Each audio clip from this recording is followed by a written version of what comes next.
hub was just as eventful as the last. The only things preventing me from laying into vertigo with a barrage of questions were the small groups of Transcendent and brazen slavers were forced to dispatch or sneak around. Even with my burning curiosity, years of wasteland survival demanded I stay focused. EFS and ASATS were proving very helpful in that endeavor. That all ended as we found ourselves in another office, or more accurately, half of what was left of one. Like Virgo had said, the whole rear end of the corner of the building had collapsed. Many exposed floors sat above and below us, as well as many loose support beams and hanging wires that lashed about in the storm. About 5 floors under us there was a crumbling concrete wall, and the train line emerging from a tunnel within it. To the left of the tracks, I could see the skeletal remains of the construction site I seen on the same map, and it had either far worse in the wasteland than everything else, or it had even never been more than a rusting frame to begin with.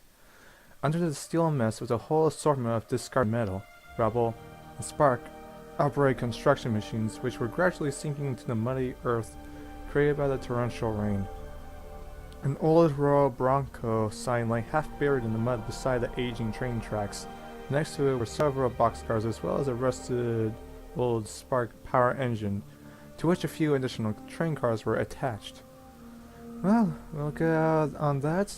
There's enough room for every pony, Vertigo called, pulling a hoof at the train. Well, it would certainly be faster than get every pony away from here in one go. But of all my time in the wasteland, I never heard of a far more ridiculous idea. Are you being serious? That thing's nearly 2 centuries old, for Celestia's sake. We have no idea if it works or... Much to my irritation, he cut me off with a wave of hoof. Trust me, all I need to do is turn it on and it'll work. Earth pony engineering always does, he assured me. And the fact that I was left with so few other options forced me to trust him once again. Gosses. Was this bug just trying to kill me or make me follow every one of his ridiculous moves without question? Still, part of me hoped I really could at least trust him to save my tail again. I also really hoped I could trust myself. More specifically, a miracle pip-buck, to get that thing working somehow. The train was no different from a terminal, right? Not to mention the tracks were downhill, so it wasn't like I had to keep the thing going for long as long the brakes worked. My thoughts were silenced by a loud crack, then another sharp twang as a bullet struck the crumbling roof above us. Yeah, fine plan, sounds great. Time to move, I finally agreed. Vertigo quickly leaped from the edge of the ruined floor, landing on one of the long-rusted pipes. My eyes followed him, then moved onto the massive pipelines that crisscrossed the back of the building before vanishing into the concrete wall above the tunnel. It was all far too high from the ground for my liking.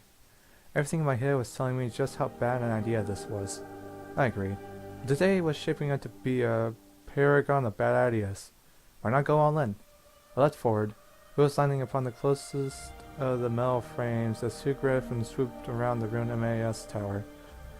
Yeah, this was a really bad idea. But at least I was right about there being more of them. I spun around swiftly, whipping the rain from my visor and trying hard not to slip on the windmill as I sent several bursts of the automatic rifle in the griffin's direction. The pair swerved, narrowly avoiding the first barrage before returning fire with their own rifles. Now, I have no cover. Great! I turned back around towards Vertigo as several rounds glanced off my dragon scale encased rump. Ow, ow, ow, ow! I called out profusely as I leapt to the left, landing clumsily on another set of pipes and setting my gun into another nauseating churning sensation. Get down! Vertigo instructed as he raised his rifle. Scary images of what this scrappy thing had done to the brazen slavers flashed through my mind as I dropped to the floor. The scene gave his signature hits as a barrage of sharp metal needles fired towards our winged adversaries. Right over my head. I heard another give a painful cry. Then the pipeline shook as the beast spotted came crashing down upon it before bouncing into the flooded mud below. I glanced up at Virgo as he reloaded, cramming in more shards of scrap. Jerry was a good pony. I was kind of a smart pony, and him, he was just a plain weirdo pony. Taking his example to heart, however, I reloaded my own weapon. The griffins didn't seem willing to give either of us the luxury for long, however, as two more shots glanced of my armor, battering my body anew. Damn it! I'd only just drink a healing potion for all this shit. Fuck! What's that you're wearing? I can't get a good shot! I heard one griffin ask angrily. Sage only knows. Now keep firing. Another retorted, his words heralding another hail of bullets. I swear I blushed. At least someone appreciated my armor's design for once. Oh, it's a personal design. Not too hard to make. All you gotta do is is to kill a fucking dragon. I shouted back, opening on with the automatic rifle as I spun to face them. Also, you motherfuckers toaster ovens, you overgrown turkeys. Kill a dragon? Wow, that sounds great. You have to tell me how to do that sometime. Vertigo laughed as he jumped down to another platform. You assume there's going to be another time? I called back. One of the griffins swooped around on behind a smokestack, trying to come at me from the left. I watched his mark on my EFS, then dropped into a SATS and levitated out my scoped rifle.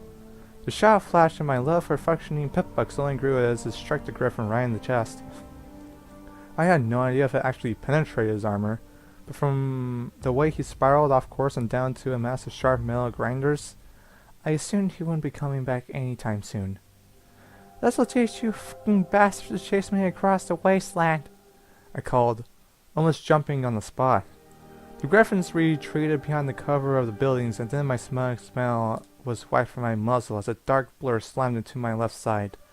My inside shifted and twisted like jelly as the force rippled through me.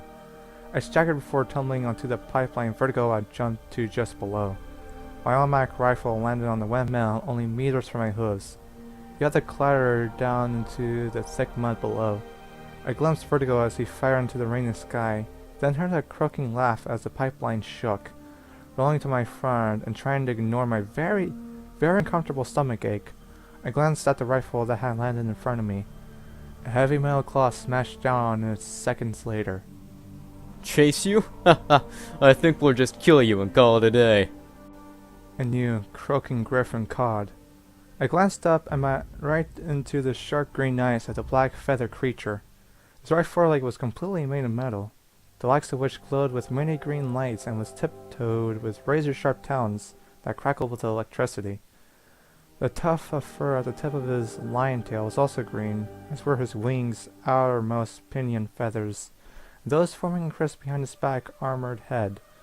A similar black-green trimmed carapace covered the rest of his body. Two long blades ran along the edges of his wings. There was a beam pistol holstered on his left side, as well as a grenade bandolier. Mr. Green, I presume? If I was wrong about that, then who could blame me? Maybe he was just a griffin. Who would like the color green? His cracked beak parted with a smile, and he rubbed his Transcendence badge on his chest carapace with a foreclaw. At your service. He responded with a slight bow and spread up his wings. Great, I was right. Now for a whole new batch of questions. He was a griffin? But, you should really think more about killing your enemies, not wool gathering like some senile old mare Dragonfire. Shut up, brain! Knows that a tiny power of swinging foal couldn't have captured you down there. Never send a pony to do a griffin's job. Mr. Green grumbled, pointing to himself. The green-tinted griffin regarded me closely. Eyes appeared to see far more detail than my simple equine eyes could. He glanced back at Vertigo, who I could only assume had shot him yet due to the ring or 5 or so griffins that now had guns pointing right at us. A smart pony is really a stretch, I might snicker as I tried to figure out how they don't manage to sneak around us. I was even more confused as how I was still alive.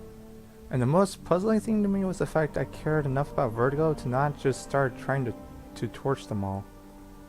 I suppose you're the rat who killed Yellow. Vertigo didn't do anything other than scowl, and all the griffins chuckled in malicious glee. Don't think you can trick these eyes, you little grub. The griffin stated, pointing at his face. It's funny, really. I thought your kind was extinct. I paused, then mentally backtracked. His kind? He was a pony, right? No. The only thing that went extinct out here was common sense, Vertigo retorted, his scowl broken by a worried grin. The griffin merely gave another fake chuckle, his expression falling flat. Yeah, I never figured ponies would be so blatantly philosophical as to end the world. Vertigo raised an eyebrow. Well then, I think we can both agree that they're the lowest of the low, he responded, pointing a hoof at me. Wait, why? What the f were these two talking about? Are you two gonna shut up and kill me? If not, can you please just stop wasting my time? I shouted. The smug contest between them stopped abruptly. Vertigo looked surprised and Mr. Green showed about as much emotion as a brick wall. Then the Green Griffin sighed. Baron wants me to bring you two in, but I think he'll just settle for one of you. He pointed a claw at me, then glanced at Vertigo. Well, I don't think it'll be too hard to say you were caught in an accident. He laughed, and the griffins around him all joined in again. Vertigo slumped and met with the expression with a fake chuckle. He glanced down the roll under Mr. Green's cracking metal claw. That metal limb was far too strong for me to just yank away. Damn, I really wish my ass could mill it off or something. Maybe if I focused really hard. There was a sharp crack amidst the thundering sound of the rain. Then the green-tinted metal bottled, steam hissing from the hole in his ankle. In the same instant, there was another as one of the griffins above fell dead to the muddy tracks. Mr. Green caught angrily as the griffin scattered in confusion. His damaged claw lifted from my rifle as I snagged it, and the hole in his limb began to close. I had to repair, Tailsman. Seriously. Enough talk! Let's kill them, you fools! He called as my horn flared and levitated my rifle into a firing position. The green griffin disappeared into the air before I could get a clean shot at his smug face, and in the chaos, I couldn't even find him on my EFS. That only fueled my frustration as I spurred back into action. Vertigo had also taken the chance to fire upon the griffin surrounding us.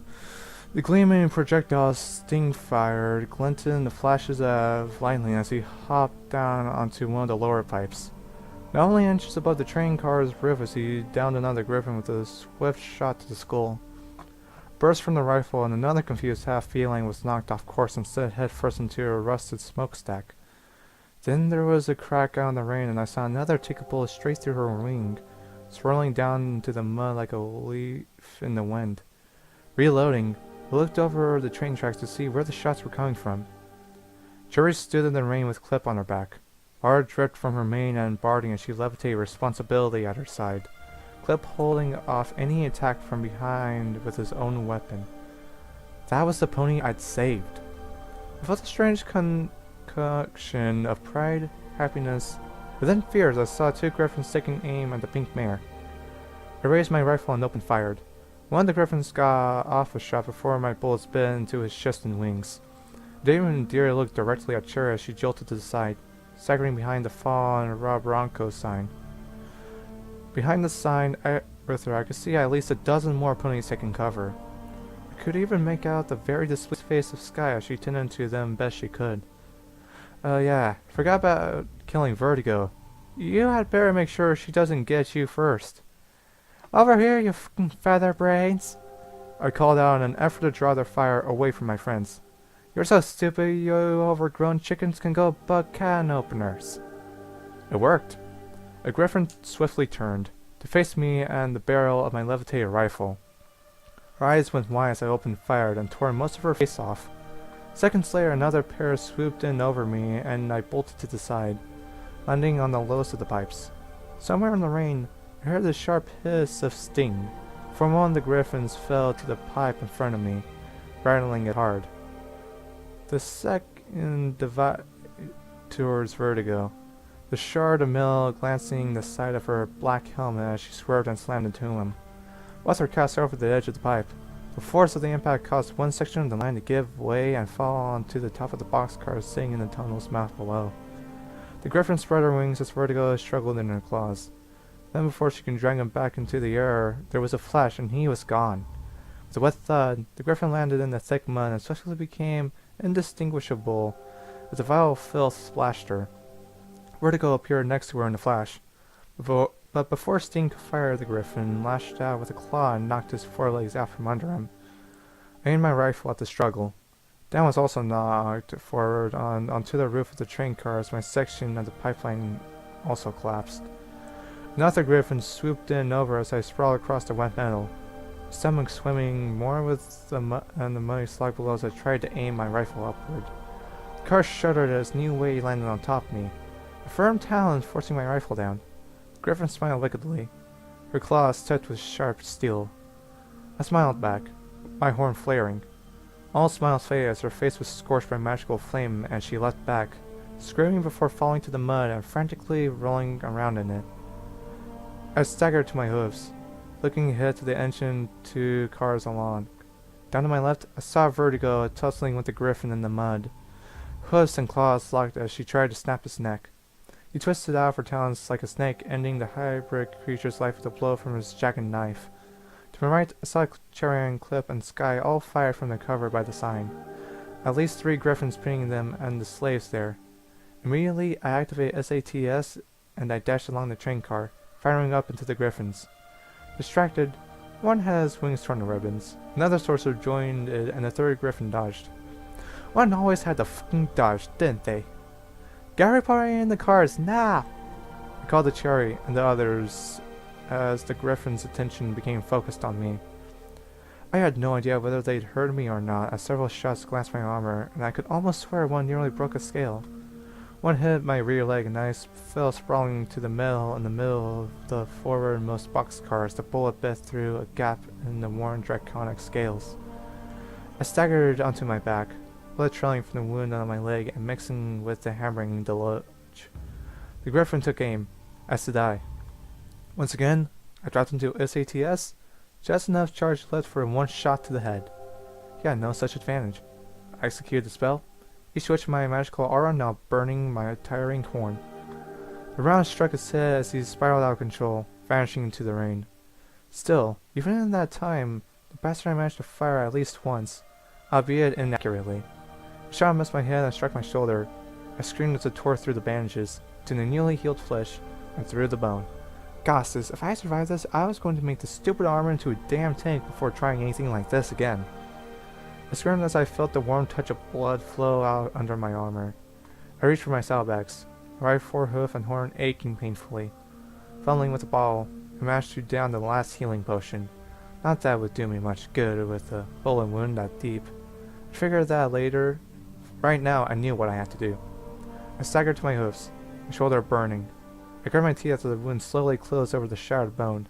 I didn't care for that as I flopped down onto the side rail of the engine car and dragged myself to the front. Inside was a large array of shattered dials, dusty buttons, and cracked screens. I tried to recall what Vertical had said about trains.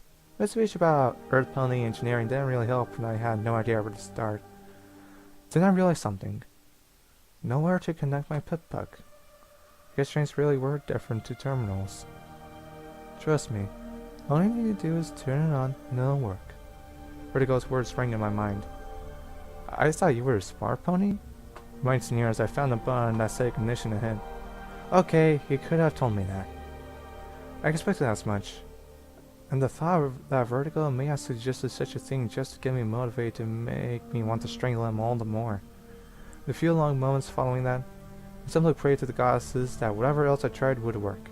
I pushed one lever and turned on one dial to full, and the engine gave a firm shudder before the whole thing gave a weep. Vibration style, and the cabin rattled before settling on a constant hum. It was working.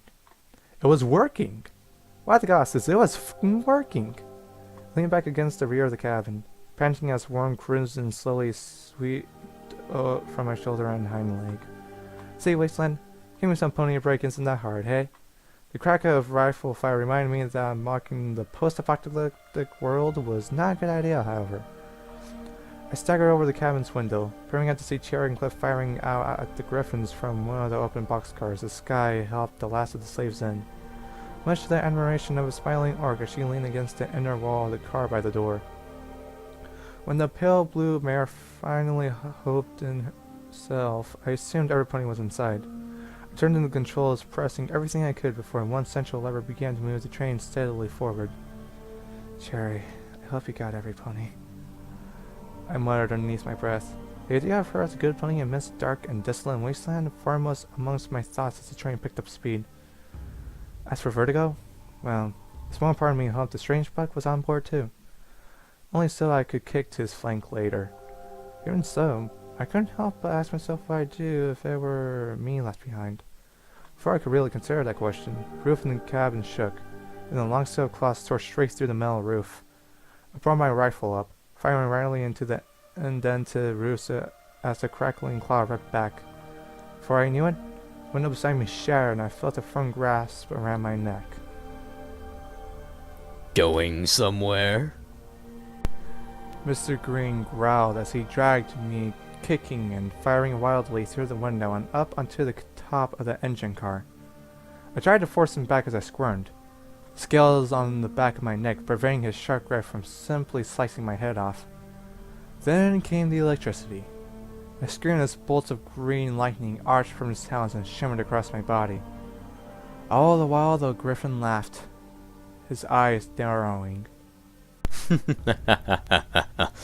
You know, I have no idea what they wanted with you. I think you're just too much trouble. Just be glad it's me who had the honor of killing you, and not any of them. He growled in my ear as I gasped. Yeah, but you're still missing one thing. It's kind of a big flaw with you guys. I choked, head lolling as his electrifying claw grew tighter. He raised an eyebrow. Oh, what's that? I managed to smile. Peripherals. The hiss of sting was forced by a metal shard slicing right through the base of his right wing. His grip failed as he staggered to the roof of the car. I fell too, coughing and reaching as I raised the hoof to my singed neck. Lowest of the low they are. I'm still gonna have to kill you.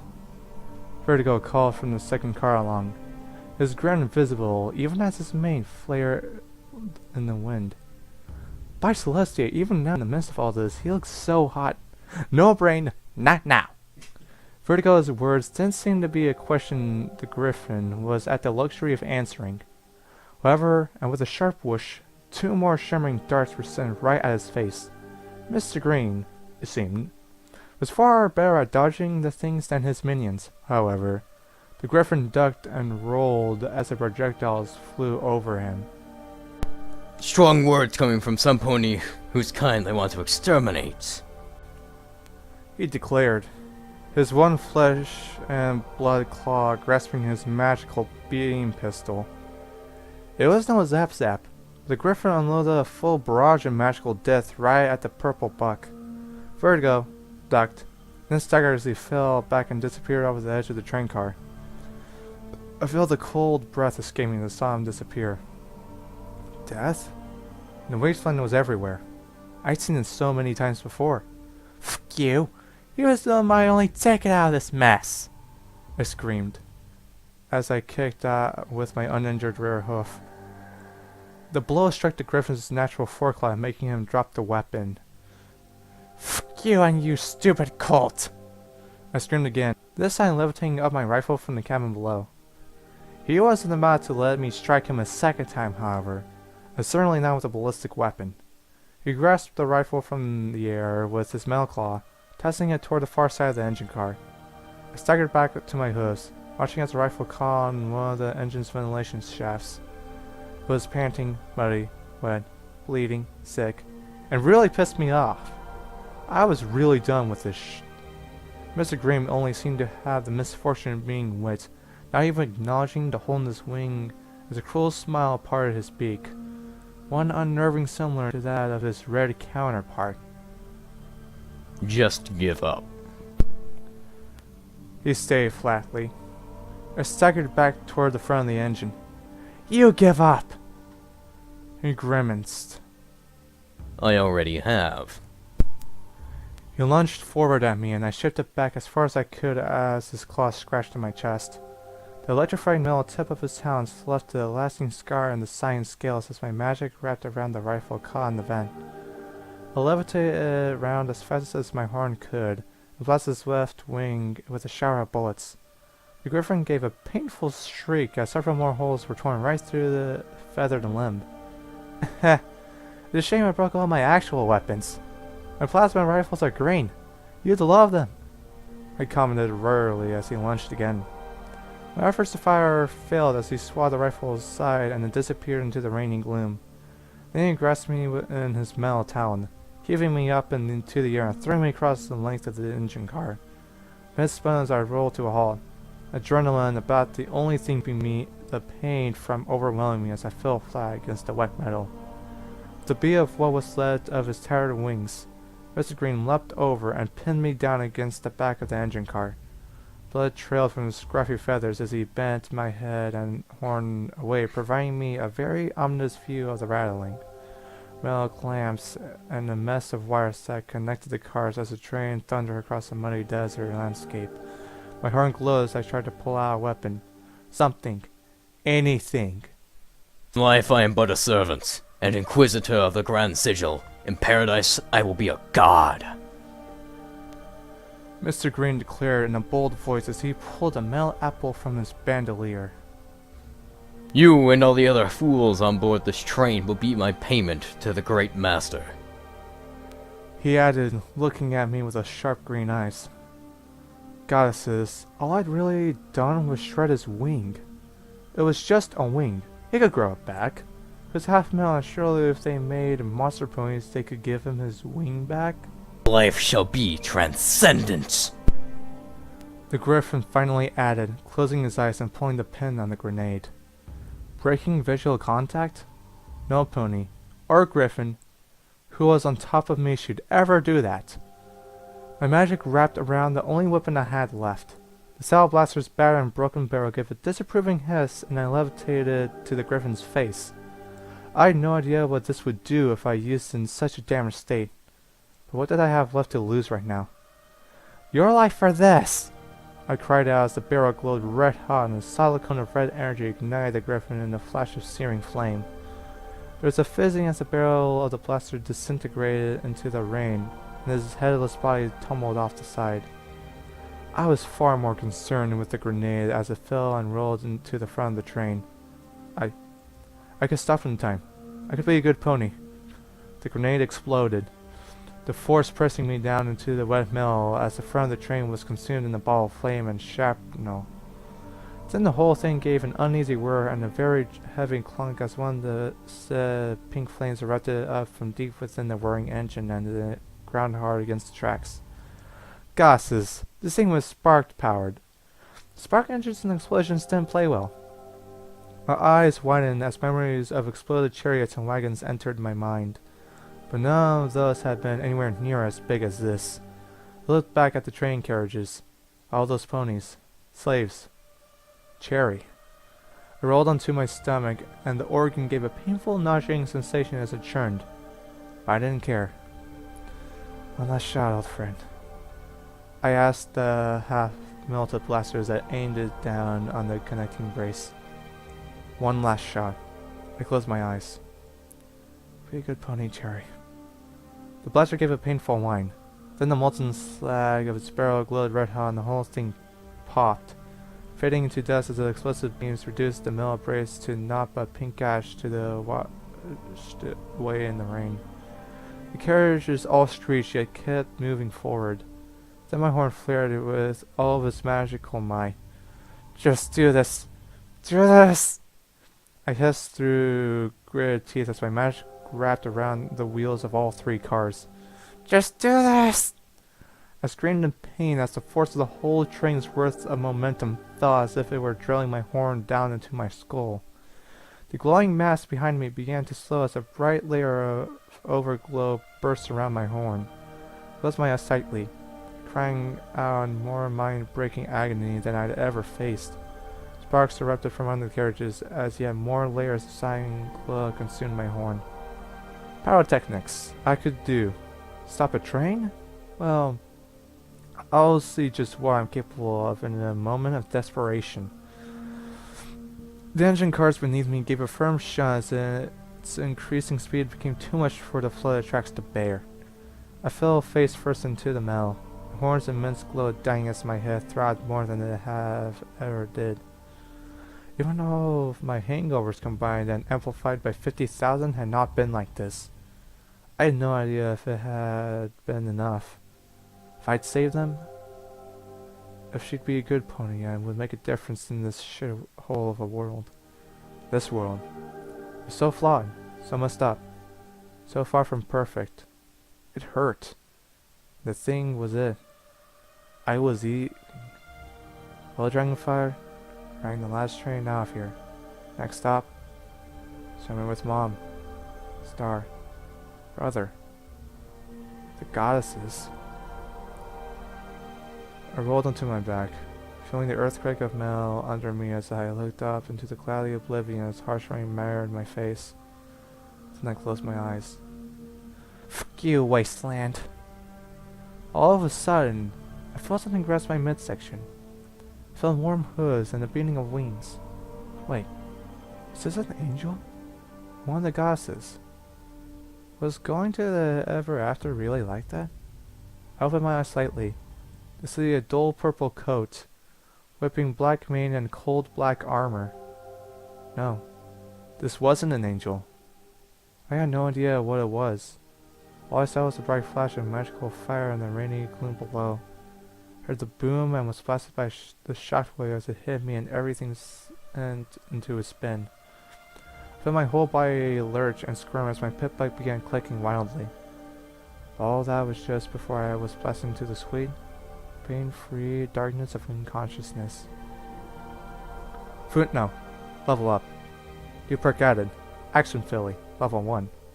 You're getting to know your targeting spell like the back of your hoof, making you about 20% cooler in combat. For each level of this perk, you gain plus 15 action point SATS.